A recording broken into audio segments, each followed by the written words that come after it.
The hearing will come to order.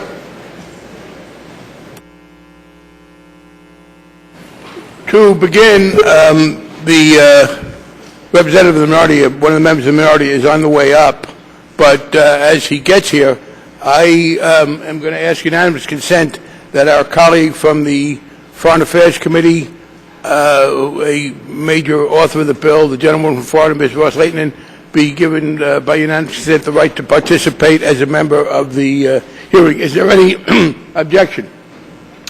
There being none, the gentlewoman from Florida will participate as if she had been a member. This is a very important hearing.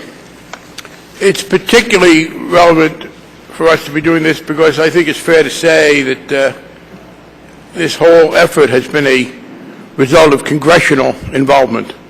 We are often told that we should stay out of foreign policy, that it is, in fact, up to the executive, and we may from time to time send them notes expressing our opinion, but we should not anticipate any significant weight being given to those expressions of opinion.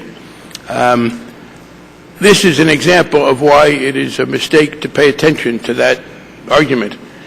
If it had not been for work that began in this particular committee under the chairmanship of our former member from Ohio, Jim Leach, things would not be nearly as far along as they are. Now, they're not where they should be in the opinion of many, but they are somewhere, and they would not have been had there not been this intervention. I was grateful to one of the advocates and my constituent, Mr. Arbeiter, who mentioned in his statement that this began, I think it was about 10 years ago, with hearings that Mr. Leach convened, and we will continue that. So this is a subject of particular interest to this Congress and to this committee.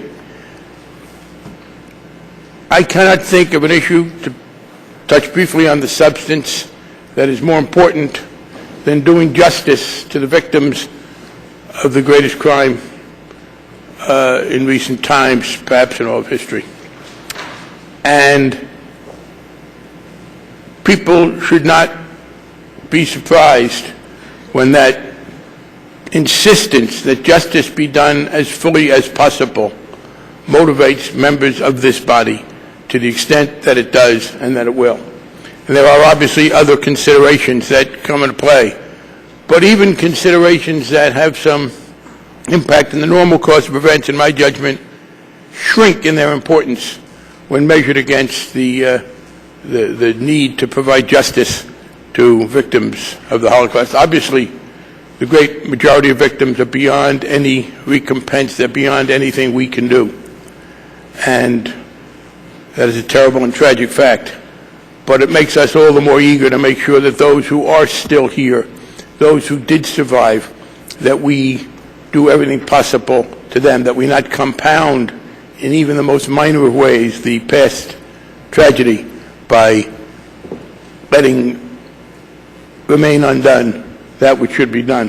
Now I'm going to start now because there was a great deal of interest in this, and a number of my colleagues want to make statements. We have a number of witnesses. I will ask people to be cognizant of the time, and I will begin with the gentlewoman from New York, the chairman of the Financial Institutions Subcommittee, Ms. Maloney.